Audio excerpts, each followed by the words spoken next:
Jesus. Amém. Ainda de pé. Pastor Valdec, as crianças podem...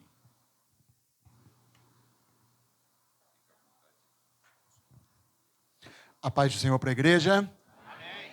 Paz do Senhor para a igreja, amém? Amém? Glória a Deus. Irmãos, muita alegria estar aqui nesta noite. Agradeço a Deus por essa oportunidade, pela vida do pastor Moisés. O problema da gente conhecer muito tempo o pastor é esse, né, irmãos? A intimidade.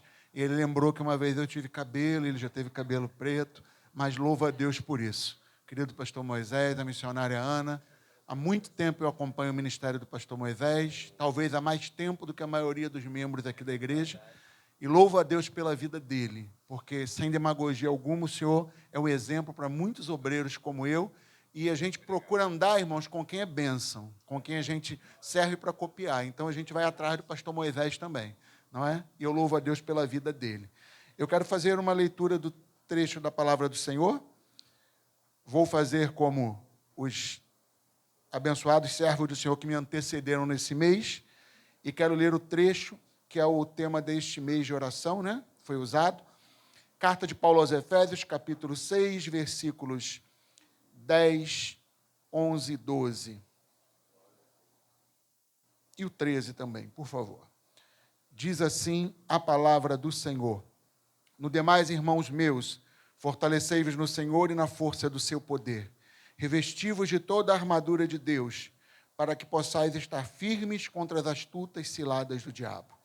Porque não temos que lutar contra a carne e sangue, mas sim contra os principados, contra as potestades, contra os príncipes das trevas deste século, contra as hostes espirituais da maldade nos lugares celestiais. Portanto, tomai toda a armadura de Deus, para que possais resistir no dia mau e, havendo feito tudo, ficar firmes. Estai, pois, firmes, tendo cingidos os vossos lombos com a verdade e vestida a couraça da justiça. Você pode assentar glorificando o nome do Senhor? Mais alguém aqui tem algo para agradecer ao Senhor? Glória a Deus. Irmãos, o culto é um momento de agradecimento. Então, eu estou aqui também para agradecer ao Senhor por tudo que Ele tem feito. É maravilhoso, irmão, nós podemos estar na casa do Senhor e acompanhar, não é, as gerações dentro da casa do Senhor. Eu estava aqui sentado ao lado do pastor Moisés e estava lembrando, não é, que eu tive já a oportunidade de estar aqui em Nova Cidade em vários momentos, como líder de crianças, já trabalhei com o departamento infantil do campo. Pastor Moisés, tive o prazer de tê-lo como nosso conselheiro, não é, aí nós começamos a trabalhar com o pastor Moisés, o senhor tinha muito cabelo preto na época. E tive o prazer de coordenar também os adolescentes do campo. Aí, olhando aqui a Gislaine e o Flávio, né? O Arthur, filho dele, já batizou-se, já está com a gente. E eu tive o prazer de acompanhar a Gislaine e o Flávio no grupo de adolescentes, na mocidade. Não sou eu que sou velho, não, irmãos. Eles é que estão ficando mais velhos. E eu louvo ao Senhor por isso. E os rostos dos irmãos aqui em Nova Cidade, tantas pessoas queridas. Minha querida diaconisa Maria da Graça está ali. Graça é uma pessoa muito querida, foi coordenadora de adolescente, né, em Cabuís, trabalhou conosco, e eu sou abençoado por conhecer todos os irmãos. E, aliás, eu sou a pessoa, depois do pastor, que mais conhece os irmãos, porque eu renovei os seus cartões há pouco tempo. Não é? Então, eu conheço muitos de vocês de nome. E é um prazer. A gente fica sentado aqui, pastor Moisés, e fica olhando os rostinhos, né? E eu louvo ao Senhor por todos os crentes que estão congregados nesse lugar, que tem feito a obra de Deus aqui. Louvo a Deus pela vida do pastor Moisés, da missionária Ana, desse ministério. Um mês de oração, irmãos, para começar um ano de vitória. E eu louvo a Deus por tudo isso. E por estar aqui nessa oportunidade tão maravilhosa. Esse tema que os irmãos escolheram, que o pastor escolheu, nos traz uma lição profunda. E esse mês, os irmãos que acompanharam, não é, esse mês de oração, fizeram um verdadeiro seminário dentro da carta aos Efésios, não é? Então, eu vou me reservar o direito de não repetir muitas das coisas que os irmãos falaram, porque os irmãos ouviram isso o mês inteiro. Mas esse texto tem uma importância muito grande para nós, porque o autor, que é o apóstolo Paulo, Paulo foi uma pessoa extraordinária. Deus escolheu Paulo, lhe deu uma missão, e Paulo ficou na história da igreja, porque ele exerceu um papel importante.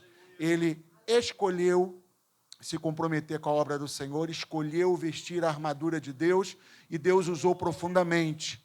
O apóstolo Paulo foi o maior missionário que a igreja teve. Foi a pessoa que mais pregou o evangelho e mais abriu frentes missionárias, não é? E atendeu o chamado que Deus tinha para ele. Paulo foi preparado, foi muito bem preparado na cultura judaica, então foi escolhido por Deus para isso, foi uma pessoa que tinha conhecimento do que estava falando. Para os irmãos terem uma ideia da importância dele, Paulo foi o grande doutrinador da igreja. Paulo foi aquele que Deus usou, o Espírito Santo inspirou, está entre os autores da Bíblia, que escreveu uma grande parte dos livros do Novo Testamento, porque as cartas paulinas têm um considerável conteúdo dentro dos livros do Novo Testamento.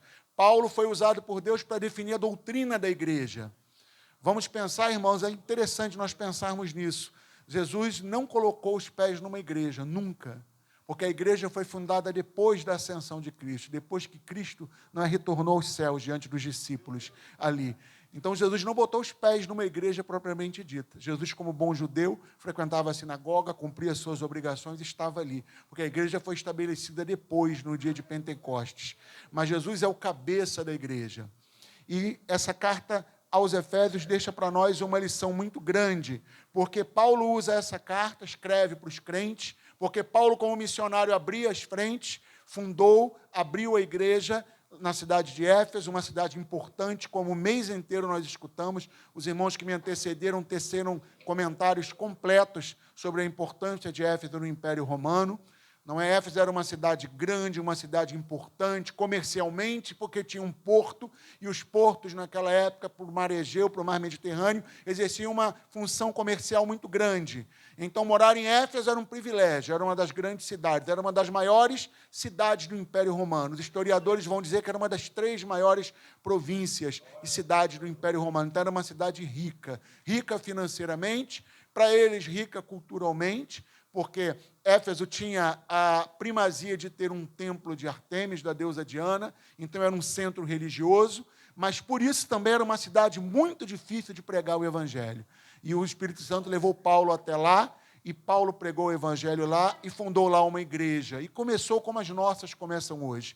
Um grupo de pessoas se converteu, um ponto de pregação começou, a igreja foi fundada e Paulo foi cuidando daquela igreja. Mas diante de tantas outras que havia, não é? A comunicação na época não era fácil como nós temos hoje. Naquela época não dava para você ligar, mandar um WhatsApp, telefonar para ninguém. Então, Paulo tinha que escrever. E como bom pastor que era, ele escrevia cartas para doutrinar, ensinar. Porque a igreja do Senhor, quando começou, irmãos, ela começou com um desafio muito grande. A igreja primitiva teve o desafio de juntar 2 classes muito distintas. Porque a igreja não existia na época. A igreja era um grupo social que não existia. O judaísmo era uma religião de raiz, uma religião muito forte. E os judeus eram muito bem definidos. Para eles, quem não era judeu era gentio. Os gentios não mereciam nem você conviver. O judeu que convivia com o gentio era tornado impuro. Então, eles nunca imaginavam que um dia existiria um grupo que abrigaria os gentios. Se você dissesse a um judeu, naquela época, que um dia ele está sentado num culto com um gentio, ele ia dizer que você estava maluco, que ele não admitia isso cerimonialmente. Mas quando a igreja foi fundada, Jesus deixou claro para os discípulos que eles tinham que pregar o evangelho em toda a parte, para toda criatura. Eles não entenderam isso ao pé da letra, mas depois tiveram dificuldade. Porque quando Jesus funda a igreja é fundada naquele dia de Pentecostes, naquele dia em que o Espírito Santo foi derramado sobre os discípulos que ali estavam, a igreja foi fundada.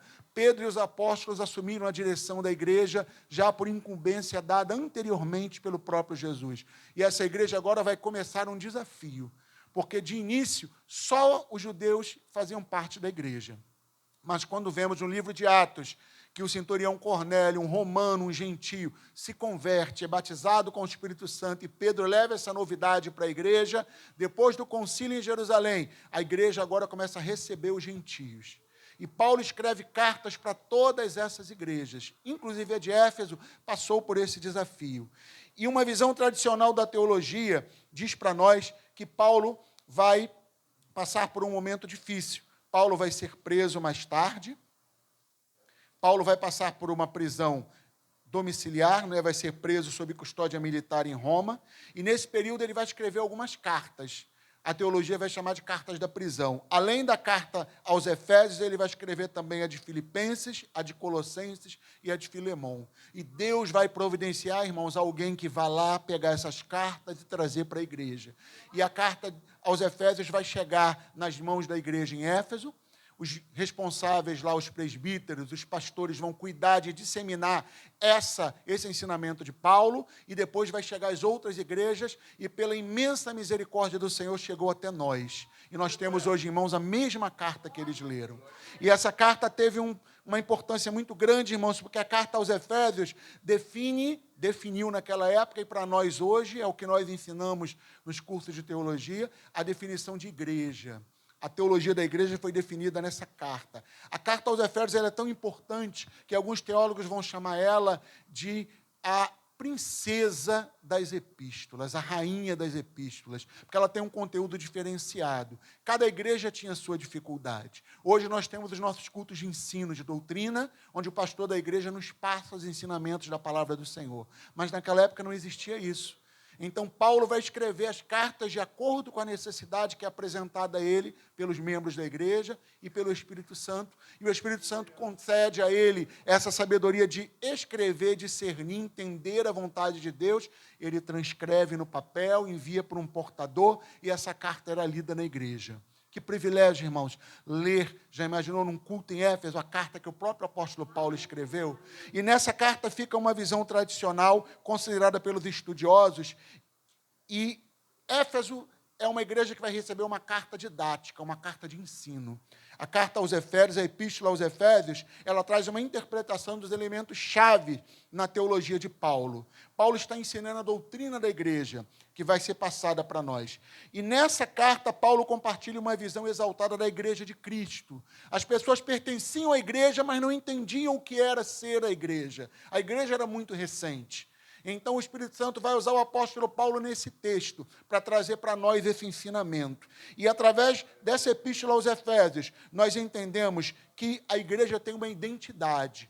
Então, os crentes que lá estavam em Éfeso vão entender que agora eles fazem parte de um novo grupo. E o que muda? Você passa a fazer parte de um grupo que tem uma identidade definida. E o que era a igreja? Quem era a igreja? Como era a igreja?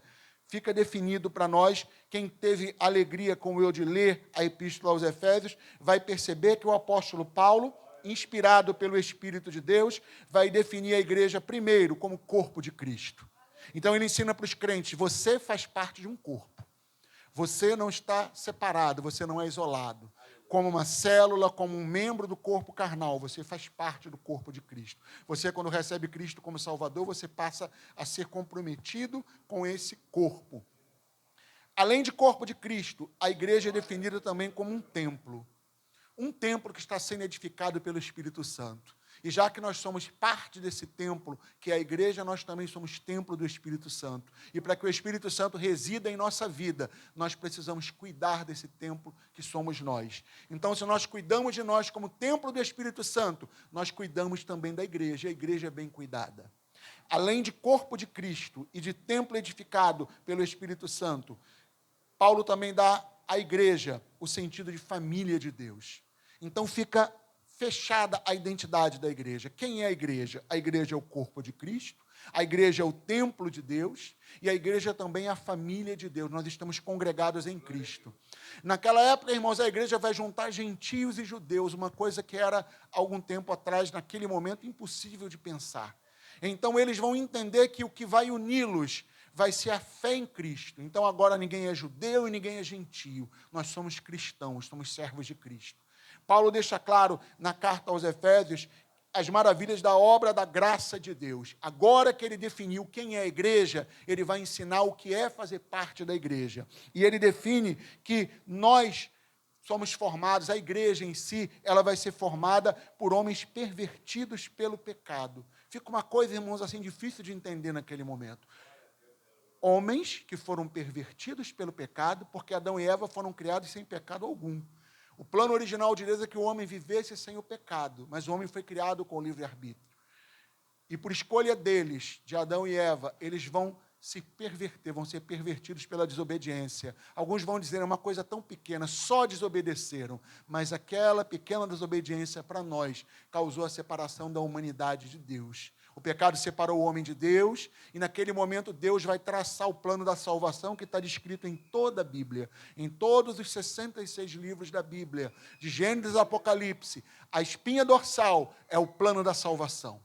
Um Deus que cria o homem para viver perto dele, em comunhão, mas que esse homem escolhe, por escolha própria, né? Se afastar dele, se contaminar com o pecado, mas esse Deus, por amar tanto esse homem, providencia um plano. Vai enviar o seu próprio filho mais tarde, para morrer na cruz do Calvário voluntariamente, e com seu sangue precioso reconciliar o homem com Deus.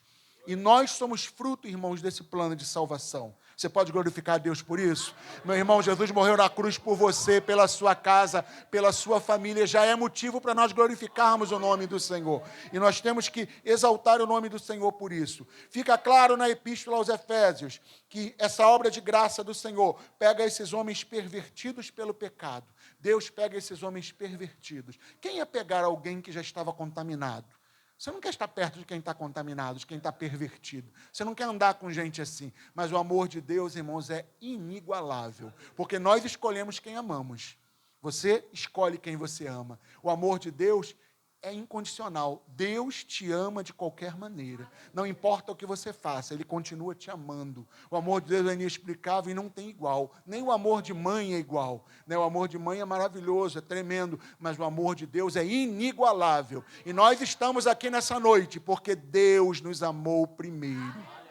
Deus te ama desde o ventre da sua mãe. O Senhor Jesus planejou para você. Ele morreu na cruz por você. Ele já tinha amor por você. Então você está aqui, nós estamos aqui, porque somos alvo do amor de Deus. E esse amor de Deus é tão grande que faz o que nenhum homem faria.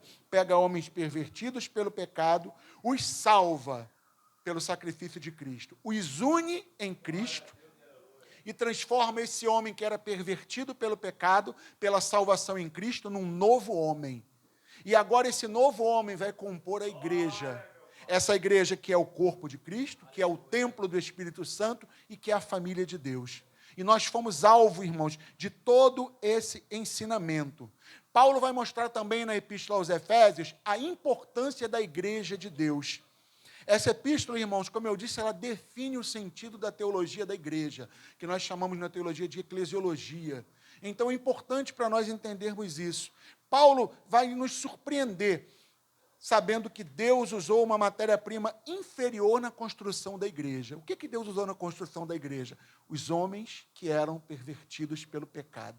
Matéria-prima de péssima qualidade. E o que o Senhor Deus faz? Envia o seu Filho, morre na cruz do Calvário, restaura esse homem, agora a condição de comunhão com Deus, e esses homens nascidos dessa comunhão, agora que aceitaram a Cristo como Salvador, vão formar a igreja, que somos nós, não é? Literalmente, Paulo deixa claro que Deus tomou seres espiritualmente mortos, fica claro isso para nós, nos escritos de Paulo aos Efésios. Nós estávamos mortos em pecados e ofensas. Irmão, nós estávamos mortos, já tinha acabado, o pecado já tinha nos separado de Deus. Mas Ele nos amou mesmo assim, e vai usar uma palavra maravilhosa. Vai dizer na Epístola aos Efésios que Ele vai nos vivificar. Sabe o que é isso? Vai trazer vida de novo ao que estava morto. Nós fomos ressuscitados do pecado. Porque quando você está fora da presença de Deus, você ainda não recebeu a Cristo como Salvador, você está morto nas ofensas e nos pecados. E quando você recebe a Cristo como Salvador, você recebe o Espírito de Deus na sua vida, você é vivificado e passa a ter uma comunhão nova juntamente com Cristo, não é? E Ele vai nos ressuscitar e fica claro também no texto de Efésios que nós vamos nos assentar nos lugares celestiais com Ele. E tudo isso, irmãos, pela graça. Paulo diz aos crentes em Éfeso o seguinte: nenhum de vocês fez nada para merecer isso. Talvez hoje você esteja aqui pensando, eu estou aqui porque eu mereço. Eu estou aqui porque eu fiz isso, eu fiz aquilo, eu canto, eu prego, eu estudei, eu tenho a melhor roupa, a melhor casa, o melhor carro. Vou dizer a você uma coisa, nada disso importa. Isso não faz diferença, porque tudo isso foi ganho pela graça. Nós não merecemos. É por isso que nós passamos o culto dizendo glória a Deus. Você já disse glória a Deus de novo? Nós dizemos graças a Deus. Eu não mereço, Senhor, eu e a minha família, mas nós estamos aqui. E isso, para Paulo, no texto aos Efésios, é a igreja. O que importa é Cristo, pois em Cristo toda a humanidade foi reunida em um novo homem. Olha que privilégio. Agora imagine, irmãos, os crentes em Éfeso ouvindo isso. numa igreja que não tinha energia elétrica, que não tinha espaço muito grande para resolver, em que os crentes não podiam se reunir. Ser crente em Éfeso, irmãos, era uma dificuldade, porque Éfeso era uma cidade idólatra. Éfeso era uma cidade que tinha um grande centro de adoração, como dissemos, a deusa Artemis. Então as pessoas iam a Éfeso para adorar a deusa. Era uma cidade que não era conhecida por ter uma igreja cristã. Era uma cidade que era conhecida anteriormente por ser uma cidade rica comercialmente, uma cidade rica culturalmente, as pessoas iam até lá. Mas, a partir daquele momento, as pessoas começaram a ir até Éfeso para ouvir a preciosa palavra do Senhor. Paulo vai se dedicar a essa igreja em Éfeso, como se dedicou às outras, vai escrever essa epístola que ficou para nós. E fica para nós esse texto maravilhoso que encerra a epístola no capítulo 6 e que o pastor Moisés escolheu junto com a igreja para tema deste mês, não é? Ele encerra dizendo, no demais, irmãos meus, fortalecei-vos. Ele vai encerrar essa carta, como toda carta, começando a despedir-se. E ele vai dizer que eu quero deixar para vocês por último, é esse conselho. Se fortaleçam no Senhor e na força do seu poder. Paulo está dizendo o seguinte, pertencer à igreja de Cristo é uma batalha. Pastor, ninguém tinha me dito isso. Eu estou sentado aqui, ninguém me disse que eu ia ter dificuldade. Muitas igrejas hoje, pastor Moisés, pregam um evangelho de facilidade. Você aceita a Cristo que o teu problema vai ser resolvido. Aceite a Cristo que você não vai ter mais dor, enfermidade. Não é nada disso. Aqui dentro estão pessoas problemáticas. Aqui tem mais alguém problemático além de mim? Tem mais alguém com problema aqui? Você só vai deixar de ter problema quando estivermos na glória com o Senhor. Aqui estão os enfermos, aqui estão aqueles que estão carentes, aqui estão os aflitos, mas a diferença é que agora nós fazemos parte do corpo de Cristo. E o Espírito Santo nos sustenta. Então aqui é o lugar onde nós vimos pedir socorro diante do altar do Senhor. Então tem essa diferença. Então Paulo começa a dizer aos crentes em Éfeso que se fortaleçam. Por quê? Porque vocês vão passar dificuldade. A igreja, irmãos, naquele momento, dali para frente, vai passar uma perseguição muito grande dentro do Império Romano. E Paulo já estava preparando, o Espírito Santo estava preparando, através do apóstolo Paulo, os crentes de Éfeso para passar por isso. Porque ser crente em Jesus, irmãos, é estar pronto para passar pela batalha. De repente você esteja aqui nessa noite, não como vencedor dessa batalha. De repente você esteja aqui nessa noite como eu, como alguém que está lutando, batalhando. Mas, de repente, hoje você não venceu a batalha, mas a luta ainda não acabou. De repente, você está aqui hoje se sentindo derrotado, porque não conseguiu louvar a Deus como deveria. De repente, a sua oferta de louvor não foi aquilo que você poderia dar. De repente, a sua vida como marido, como esposa, como pai, como filho, como crente, como obreiro, não está aquilo que deveria ser. De repente, nós ainda não atendemos a essa expectativa, então, de repente, você está aqui como derrotado. Mas eu quero dizer para você, nós até podemos perder algumas batalhas, mas a luta nós vamos continuar batalhando. E Paulo deixa isso para os crentes em Éfeso, vocês estão numa batalha, então vocês têm que se revestir. Se revestir do quê? De uma armadura. Aí ele vai dizer, de toda a armadura de Deus, para que possais estar firmes contra as astutas ciladas do diabo. Então, Paulo não deixa os crentes enganados. Vocês vão ser atacados pelo diabo. Satanás é um inimigo, irmãos, preparado. O inferno não é algo desorganizado, como alguns crentes pensam. O inferno não é um grupo de demônios que ficam voando por aí, batendo a cabeça, não. É um exército organizado para atender a expectativa do inimigo. Estão lutando contra mim, contra você, contra a igreja do Senhor, mas nós glorificamos ao Senhor, porque na palavra de Deus já é declarado, irmãos, que a igreja do Senhor é vencedora. Então o diabo luta sabendo que vai ser derrotado, mas por isso ele tenta lutar contra nós. Por isso nós somos oprimidos pelas hostes, pelas potestades. Por isso os demônios atentam contra a nossa vida, contra a nossa família, contra a nossa vida espiritual, contra a nossa mente. Nós batalhamos em vários momentos. Pastor, eu não sabia que eu estava numa batalha. Deixa eu abrir os teus olhos essa noite. Você está numa batalha. E você tem duas alternativas. Ou você vai pegar a armadura, o escudo, a espada e vai lutar, ou você vai ser ferido nessa batalha. Você não tem alternativa. Ou luta, se defende, ataca, ou o diabo vai passar por cima de você. Porque esse é o intento dele. Mas Paulo está preparando a igreja de Éfeso e hoje nós vamos nos apropriar dessa palavra também. Vamos nos preparar para esta batalha. Com certeza você já percebeu que o diabo luta contra nós, luta contra você, luta contra mim.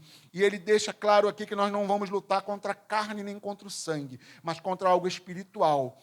E ele vai dizer: tomai toda a armadura de Deus para que possais resistir. Quando ele fala em armadura, irmãos, talvez você nunca tenha visto uma armadura ao vivo. Mas Paulo viveu em uma época, no auge do Império Romano. O Império Romano foi um império que dominou o maior império daquele momento. Para você ter uma ideia, quem lembra um pouquinho do mapa mundi, Roma dominou da Inglaterra atual até o Oriente Médio. Passa por toda a Europa, parte da África, dominou várias nações. Tudo em volta do Mediterrâneo era do Império Romano. Por isso eles eram o maior império do mundo. O exército romano era extremamente preparado. Sabe por quê? Tinham os melhores soldados. E eu vou te contar por que eles tinham os melhores soldados. Porque eles tinham as melhores armaduras. O melhor equipamento. O exército romano era muito bem preparado. O soldado romano era treinado.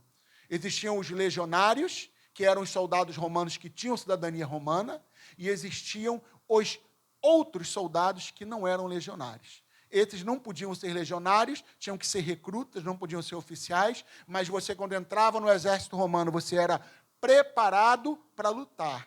Os romanos desenvolveram, irmãos, táticas de guerrilha e de batalha que nenhum exército do mundo tinha. Eles tinham um exército menor, mas quando o exército romano foi dominar a Bretanha, que hoje é a Inglaterra, a ilha da Inglaterra, eles enfrentaram exércitos maiores do que eles e ganharam. Os romanos tinham a habilidade de construir pontes onde não tinha, para atravessar com o exército. Eles tinham uma formação que você já deve ter visto, a formação em tartaruga. Os soldados formavam com os escudos um ao lado do outro, o casco de uma tartaruga, e avançavam no meio do terreno inimigo. Ninguém conseguia atingir os soldados romanos, porque à medida que aquele grupo de soldados avançava, as lanças vazavam pelos escudos e iam pegando quem estava na frente. Então o exército romano era um exército bem preparado. Por que eram bem preparados? Tinham uma excelente armadura. Quando o apóstolo Paulo fala para os efésios sobre a armadura de Deus, ele está visualizando esta panóplia, que era o nome da armadura romana. A armadura que os soldados romanos usavam. Lembremos que Paulo estava cativo em Roma, numa prisão. Quem tomava conta de Paulo? Soldados romanos, usando o quê? Uma armadura. Então, quando Paulo olha aqueles soldados com aquela armadura, ele está olhando a melhor armadura que existia no mundo. E ele vai lembrar da armadura de Deus, que é melhor do que aquela. Usar uma armadura era uma responsabilidade. Por quê? Porque você tinha que carregar um peso. A armadura era pesada. Os historiadores vão dizer que ela pesava, com todo o equipamento, mais ou menos 30 quilos. Imagina o que é você andar. Vão imaginar o saco de arroz que tem 5, vai dar 6 sacos, né? Bota 6 sacos de arroz nas suas costas. Imagina você andar na batalha. Você tem que correr, se defender e atacar. E eles eram treinados para aquilo. Então era o melhor exército do mundo. Então Paulo está mirando naquela armadura. Nós fazemos parte de um exército. Nós fazemos parte do exército de Cristo. Nós estamos na igreja batalhando. Eu acho, irmãos, que já chegou o momento de nós abandonarmos aquela visão de que isso não tem nada a ver comigo. Para usar a armadura de Deus, esse é o ponto que eu queria focar na mensagem desta noite. Os irmãos que me antecederam teceram excelentes sermões sobre a importância da carta aos Efésios, sobre a importância de usar todos os equipamentos da armadura de Deus, a espada, o cinturão, o capacete, mas eu quero falar da condição para usar a armadura. Será que todos poderiam usar a armadura? Será que eu posso usar a armadura de Deus de qualquer jeito? Será que eu uso a armadura de Deus? Muitas pessoas querem servir a Cristo, mas não querem batalhar no exército de Cristo. Muitas pessoas querem que as outras pessoas batalhem por elas. Nós temos a facilidade de pedir. Pedimos com uma facilidade incrível. Talvez hoje você já tenha, quando chegou à igreja, pedido várias coisas ao Senhor. Nós levamos muito literalmente a palavra de Jesus aos discípulos. Pedi, pedi, dar-se-vos-á. Então nós pedimos muito, mas agradecemos pouco e fazemos menos ainda por merecer o que recebemos, porque nós não merecemos o que recebemos. O Senhor Jesus nos dá vitórias, irmãos. Deus, o nosso Deus maravilhoso, te dá vitórias que você não merece. Então, para de dizer que você merece o que você tem, porque você não merece. Só o fato de eu estar aqui falando com vocês e você me ouvindo, você tem que agradecer ao Senhor por estar respirando. Deus te concedeu mais um dia de vida, uma família linda, uma casa abençoada, a salvação em Cristo Jesus. Você teve a oportunidade de aceitar a Cristo como Salvador. Mas eu quero dizer a você, quero te convocar. Você faz parte das fileiras que batalham em nome do Senhor. A igreja é um grupo que batalha. Então vamos abandonar essa imagem que o pastor vai lutar as minhas lutas. Pastor, peleje por mim, ele tem as batalhas dele. Ele só é o comandante dessa unidade. Ele só nos dá as ordens vindas do Senhor. Ele só nos direciona para onde nós temos que ir. Como usar a armadura, onde batalhar, qual é a nossa postura como soldados, mas ele não pode pegar a sua espada e batalhar por você. Quando você pede alguém para orar por você, nós temos que entender que você está pedindo alguém que te ajude em oração. Mas muitas vezes nós vamos na carona. Ora por mim, irmão, já que tem alguém orando por mim, eu não preciso orar. Mas às vezes estão orando por você e você não ora. Muitas vitórias você recebe e não fez uma oração por ela. A igreja do Senhor orou e você recebeu. Imagina quando você começar a orar, começar a batalhar. Mas, pastor, eu não quero batalhar. Ou você batalha, ou o inferno passa por cima de você. E nesta noite o Senhor está te convocando para esta batalha. Nós fazemos parte desse exército. E eu quero tecer esse comentário. Quem pode usar essa armadura? Quem deve usar essa armadura?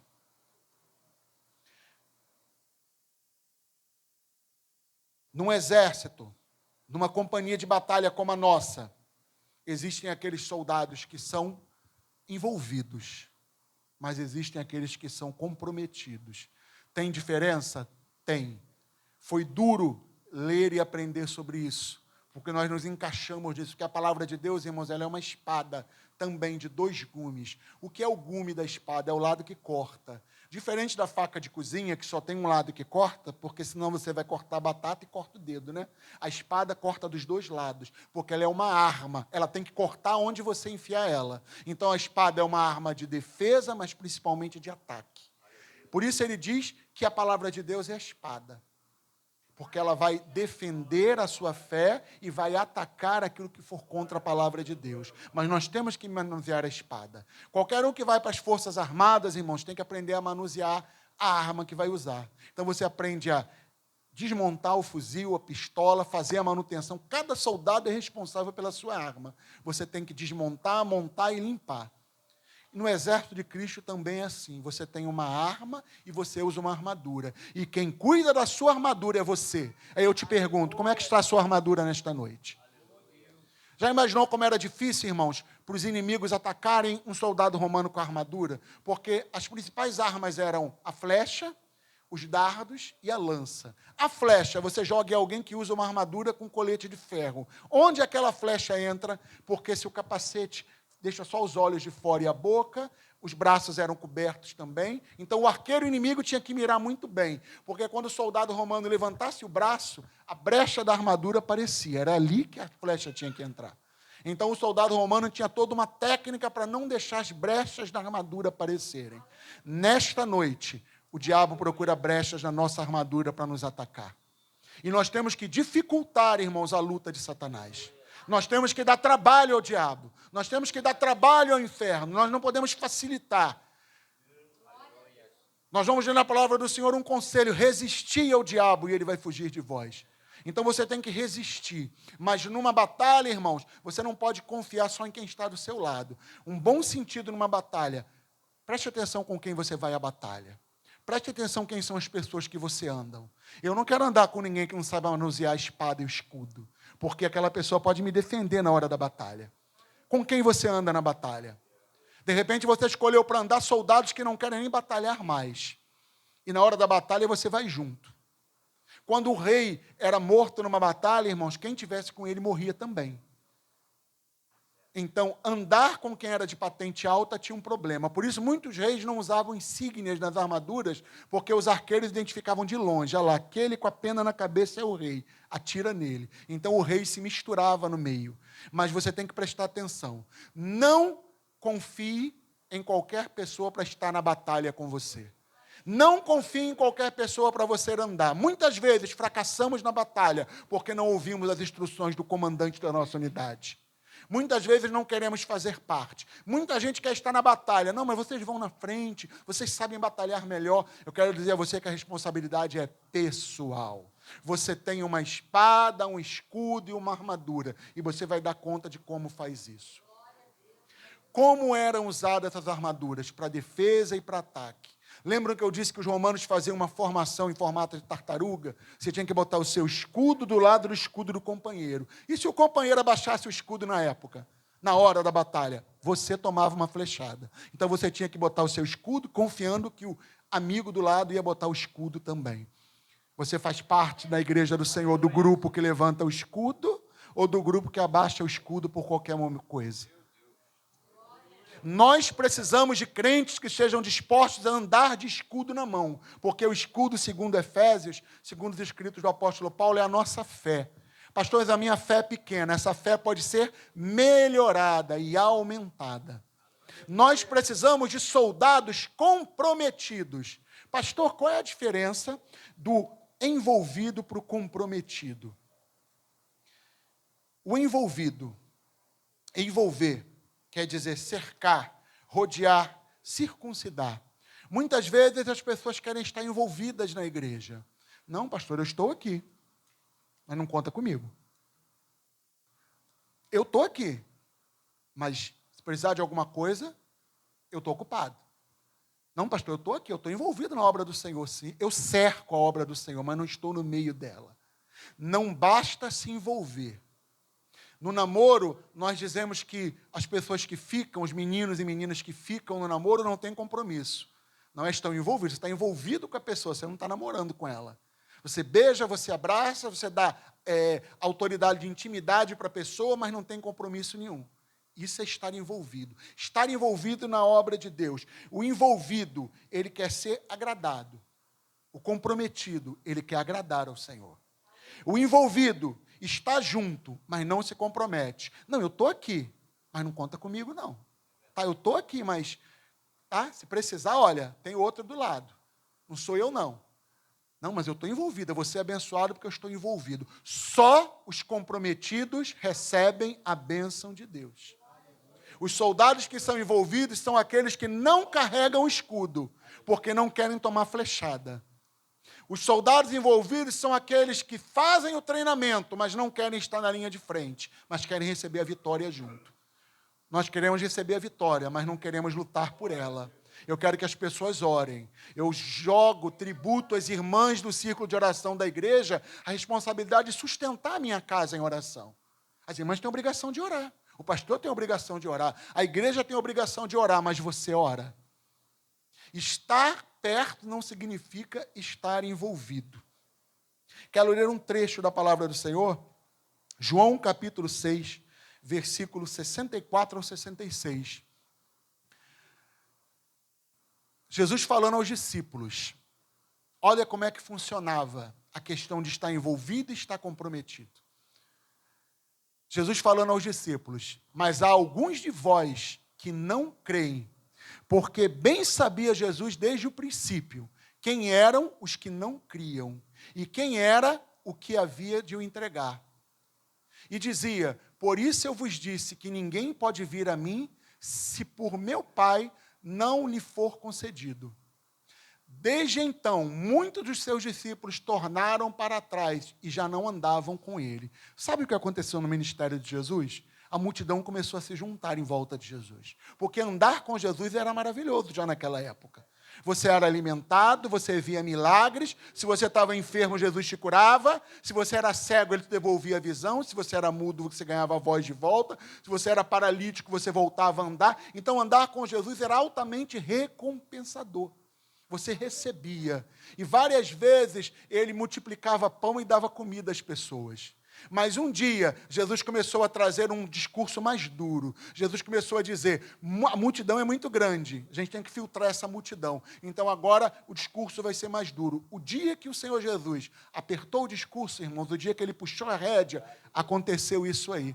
Muitos deixaram de andar com Jesus. Sabe o que acontecia? A multidão de envolvidos era muito grande.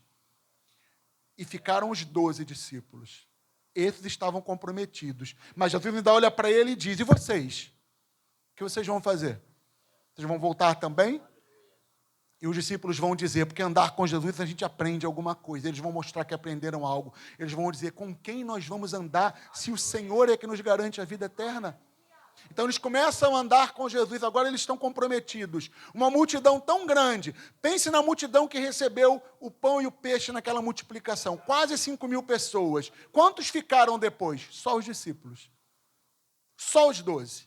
Eles estavam comprometidos. Agora, de que parte da multidão você faz parte nessa noite?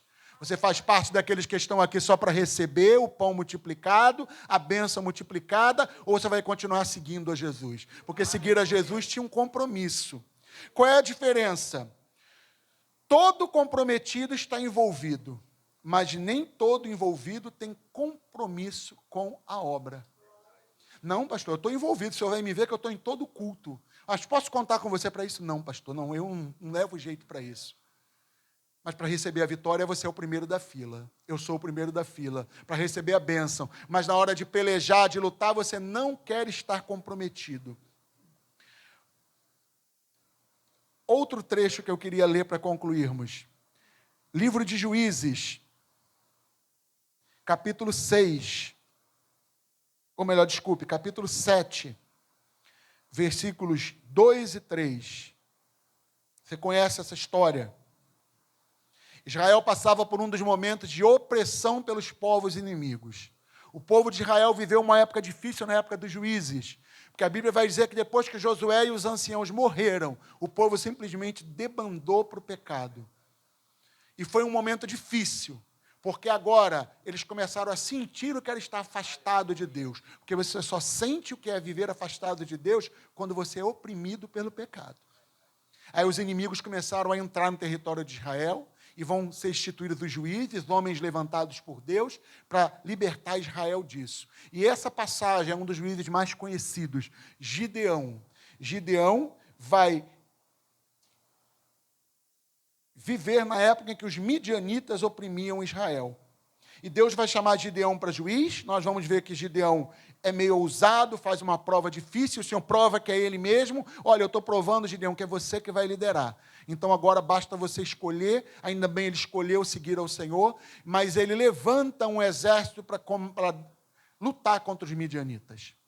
Aí o Senhor repreende Gideão, e disse o Senhor a Gideão, muito é o povo que está contigo para eu te dar os midianitas, para eu dar os midianitas em sua mão, a fim de que Israel não se glorie contra mim, dizendo, a minha mão me livrou.